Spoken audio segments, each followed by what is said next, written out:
Hey, it's Candus, and in today's QuickBooks tips and tricks, we are going to talk about a accountant's copy. So there's different ways that you can create copies of your QuickBooks data file. But the benefit to give to your tax professional, but the benefit of the accountant's copy is you set a date and they can work backwards and you can keep working in your current time frame. So that way, if they're going in and making any adjustments in the previous year for your tax purposes, they'll give you the copy back. You can import their changes into your QuickBooks, and then you can keep working and not miss any time. There's no downtime this way inside your QuickBooks. So come look over my shoulder and I will teach you how. All right, so let's get in and make our accountant's copy. So you're gonna go down to File, Send Company File, and it says Accountant's Copy. Send it to accountant or save a file. So it's up to you. You can either email it over to your accountant or you can save it to a thumb drive and then give it to your accountant, depending on what works best for you.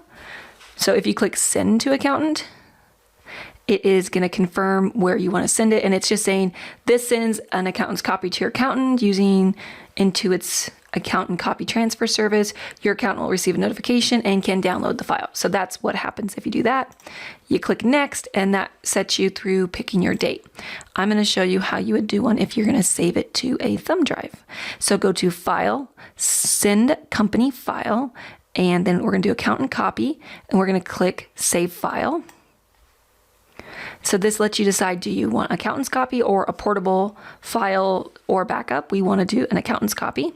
And this lets you know if you use an accountant's copy to complete a fiscal period, you and your accountant can work independently, and then you can import your changes from your accountant, which I talked about in the video. So what happens is you'll notice there's this dividing line. And your company, it says your company file, and this is your accountant. So the little red X means you can view, but no changes is what you can do. But you can work after this date. So this line right here represents a date, whatever date you pick.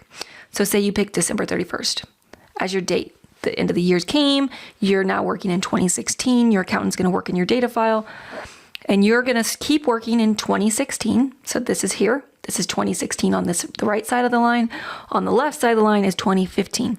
Your accountant is going to work on or before 2015, and you are going to work in 2016. So what you do is you come down here and you pick a date. So you can either pick the last month, weeks, or whatever. I would recommend custom, and then you're going to just pick a date. So let's just say December 31st, and then you click next. You can't select a date in the future because I'm creating this, so I'll do a 14, but you're gonna probably do 15. And this says QuickBooks must close all the windows, so you click OK. So what it does is it closes everything to make sure it's accurate, and then you tell it where you want to save it to. You're gonna drop this down, you're gonna pick your thumb drive that you've already plugged in. You wanna make sure you do that before you click this. If you realize, oh, I didn't plug it in yet, hit cancel, plug it in, and then go through these steps again. So just for this example, I'm gonna save it to my desktop. I don't recommend doing that. I recommend saving it to a thumb drive, or unless you're gonna email it, you can save it to your desktop and then email it if you want. So I'm gonna click save. And then it will go through the process of actually creating the accountant's copy. I'm going to give that, so to speak, you're going to give that to your accountant, and then you're going to keep working. There you go. It says it has been created successfully. It tells you where it put it. The next step is to deliver it to your accountant using email, CD, or some other method. We're going to click OK. Now, every now and then I've had somebody call me where they set this up to give to their tax professional, and then they ended up having to change tax professionals, or something happened and they needed to go back in and work on it. So what's happening within QuickBooks is your tax professional is going to plug it into their accountant's copy of QuickBooks.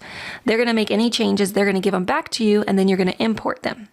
So when they give it back to you, you'll notice if you go under File, Send Company File, Accountant's Copy again, it says import the changes from the internet, which is the web, or import changes from the file. So if they give you a thumb drive back or an email back, you select that, and then it brings all the changes that they made in your QuickBooks on their end into your system. But any changes you've made in the current time frame that you're working in, say 16, will not be changed. Just what they worked on, which would be 15. If for any reason you go, oh, I needed to make changes before I send it to my tax professional, I need to give them a new copy, or I'm not working with that tax professional anymore, whatever your reason. Right here it says remove restrictions. You click on that. And you'll notice up here at the top it says accountants changes pending. If you go ahead and remove this and you click OK, then you could change anything and your accountant's copy won't work any longer. So you only remove that restriction if you need it removed. If you're waiting for your tax professional, don't mess with it. Okay? So I hope this video has been beneficial. Do not forget to subscribe and like this video. And if you know somebody who could benefit from it, please share it. I hope you enjoyed this. I will talk to you guys soon. Have an amazing week. Bye.